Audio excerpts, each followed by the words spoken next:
Inilah dunia para miliarder Arab, kaya raya, diam-diam, dan begitu besar hingga jumlah kekayaan mereka bisa mengalahkan cadangan keuangan beberapa negara.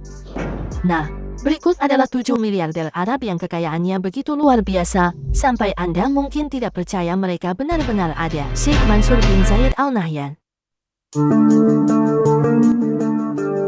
Sob, kalau dengar nama ini mungkin terdengar asing. Tapi kalau sobat suka bola, pasti tahu klub raksasa asal Inggris, Manchester City. Ya, Sheikh Mansur adalah pemiliknya. Namun, Man City hanyalah secuil dari kerajaan bisnisnya. Dia adalah anggota keluarga kerajaan Abu Dhabi sekaligus wakil Perdana Menteri Uni Emirat Arab. Tapi jangan salah, gelarnya bukan sekadar simbol. Sheikh Mansur adalah sosok di balik investasi raksasa UEA, mulai dari otomotif, teknologi, hingga perbankan internasional. Kekayaan pribadinya diperkirakan lebih dari 30 miliar dolar, atau setara 500 triliun rupiah. Bayangin saja, sob, dia punya saham di Mercedes-Benz, ikut berinvestasi di Virgin Galactic, bahkan pernah menyelamatkan bank raksasa Inggris, Barclays, saat krisis keuangan global 2008. Sheikh Mansur jarang bicara, jarang pamer, tapi diam-diam dia punya pengaruh besar di dunia olahraga, otomotif, teknologi, hingga perbankan. Bagi dia, membeli klub sepak bola hanyalah hobi. Investasi sesungguhnya jauh lebih gila. Dia membeli masa depan, teknologi, dan pengaruh global. Pangeran Al-Walid bin Talal Al Saud. Jika berbicara tentang pangeran, mungkin banyak orang akan berpikir tentang istana megah, mobil mewah, dan pesta glamor.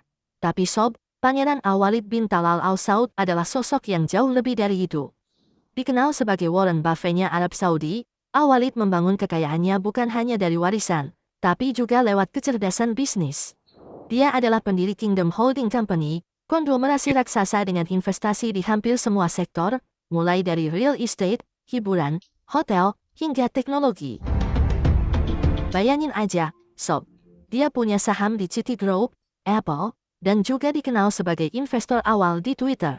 Hotel-hotel mewah seperti Four Seasons dan Fairmont pun ada di bawah kendalinya. Kekayaannya pernah mencapai lebih dari 20 miliar dolar, menjadikannya salah satu orang terkaya di dunia. Yang unik, meski hidup di tengah kemewahan, Al-Walid dikenal sebagai sosok yang rendah hati. Ia sering tampil sederhana, bahkan gemar bersepeda di sekitar istananya yang luas. Tidak sedikit juga yang menyebutnya sebagai pangeran rakyat. Hussein Sajwani. Sob, kalau Sheikh Mansur dan Pangeran Al-Walid dikenal karena kekuatan politik dan warisan kerajaan, Hussein Sajwani justru muncul dari jalur yang berbeda. Dia bukan pangeran, bukan bangsawan, tapi seorang pengusaha murni yang membangun kekayaannya dari nol. Dia adalah pendiri Damak Properties, salah satu perusahaan real estate terbesar di Timur Tengah. Kalau sobat pernah lihat gedung-gedung pencakar langit megah di Dubai dengan desain super futuristik, kemungkinan besar itu hasil karya perusahaannya. Hussein Sajwani dikenal sebagai sosok visioner yang berani mengambil risiko besar. Dia bahkan bekerja sama dengan Donald Trump sebelum jadi Presiden Amerika, membangun lapangan golf mewah dan proyek real estate bernilai miliaran dolar. Kekayaannya diperkirakan lebih dari 4,7 miliar dolar atau sekitar 75 triliun rupiah. Tapi yang bikin dia menarik, sob, adalah cara dia memasarkan proyeknya. Bukan cuma jual apartemen, tapi kadang memberikan hadiah super mewah bagi pembelinya. Mulai dari mobil Lamborghini hingga kapal pesiar.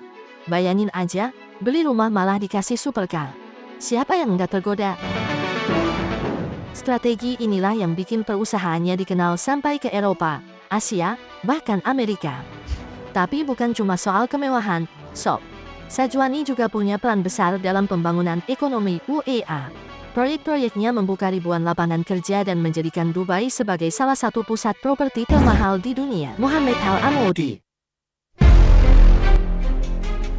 Kalau nama yang satu ini mungkin terdengar agak berbeda, karena ia memang punya darah campuran Arab Saudi dan Ethiopia. Tapi jangan salah, Mohammed Al-Amoudi adalah salah satu miliarder Arab paling berpengaruh yang kekayaannya menyebar ke seluruh dunia. Dia membangun kerajaan bisnisnya dari sektor energi, konstruksi, hingga pertambangan. Perusahaannya menguasai ladang minyak besar di Ethiopia dan Swedia, bahkan menjadi salah satu pemasok energi utama bagi beberapa negara Eropa. Kekayaannya diperkirakan mencapai lebih dari 8 miliar dolar, atau sekitar 130 triliun rupiah. Tapi bukan cuma angka itu yang bikin kagum, sob. Dia juga punya pengaruh besar di benua Afrika. Lewat investasinya, Al-Amoudi membuka lapangan kerja bagi ratusan ribu orang, terutama di Ethiopia, sehingga namanya sering disebut sebagai salah satu pahlawan ekonomi di sana. Yang bikin menarik, meskipun dia masuk dalam daftar miliarder Forbes selama bertahun-tahun, Al-Amoudi jarang sekali tampil di media.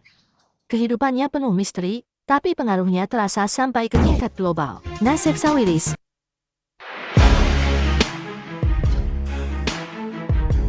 Kalau bicara soal orang terkaya di Mesir, satu nama yang pasti muncul adalah Nassef Sawiris.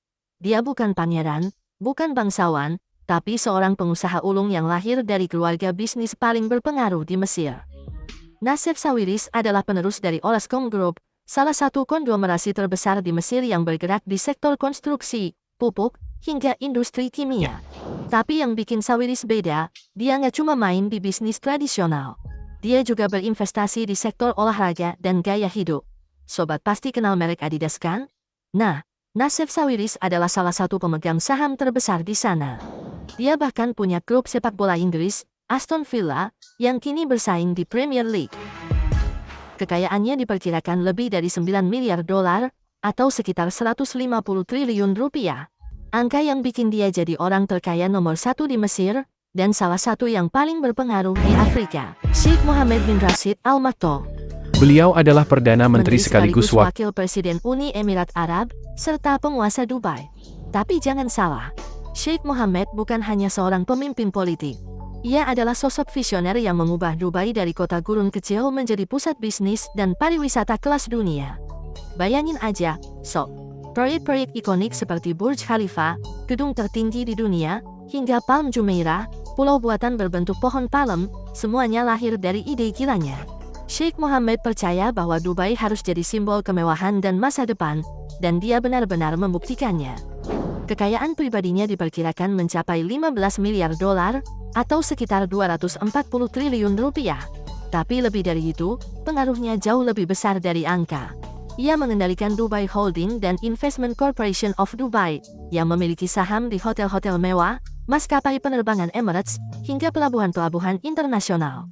Uniknya, Sheikh Mohammed juga dikenal sebagai sosok penyair dan pecinta kuda. Dia mendirikan Godolphin Stables, salah satu tim pacuan kuda paling sukses di dunia. Bayangin aja, sob, di balik proyek raksasa dan harta triliunan, ada seorang penguasa yang masih menyempatkan diri menulis puisi. Sulaiman Al-Rajhi, Sobat Tertegun. Beliau adalah pendiri Al-Rajhi Bank, salah satu bank Islam terbesar di dunia. Bayangin aja, sob, bank ini punya ribuan cabang yang tersebar bukan hanya di Arab Saudi, tapi juga di berbagai negara. Asetnya, ratusan miliar dolar. Artinya, Sulaiman adalah salah satu pengusaha Arab paling kaya raya yang pernah ada. Tapi yang bikin namanya benar-benar melegenda bukan cuma soal harta. Di puncak kejayaannya, saat kekayaannya mencapai lebih dari 7 miliar dolar, setara 110 triliun rupiah, Sulaiman mengambil keputusan yang jarang dilakukan para miliarder. Ia menyumbangkan hampir seluruh hartanya untuk amal. Ya, Sulaiman Al-Rajhi menyerahkan sebagian besar kekayaannya ke yayasan filantropi, membangun universitas, rumah sakit, hingga proyek sosial untuk membantu masyarakat miskin. Ia percaya bahwa kekayaan hanyalah titipan, dan sebaik-baiknya manusia adalah yang paling bermanfaat bagi orang lain. Meski dulu hidup di puncak kemewahan, hari ini Sulaiman memilih hidup sederhana. Ia bahkan pernah berkata bahwa tidur di lantai rumah kecilnya jauh lebih nikmat daripada di istana megah.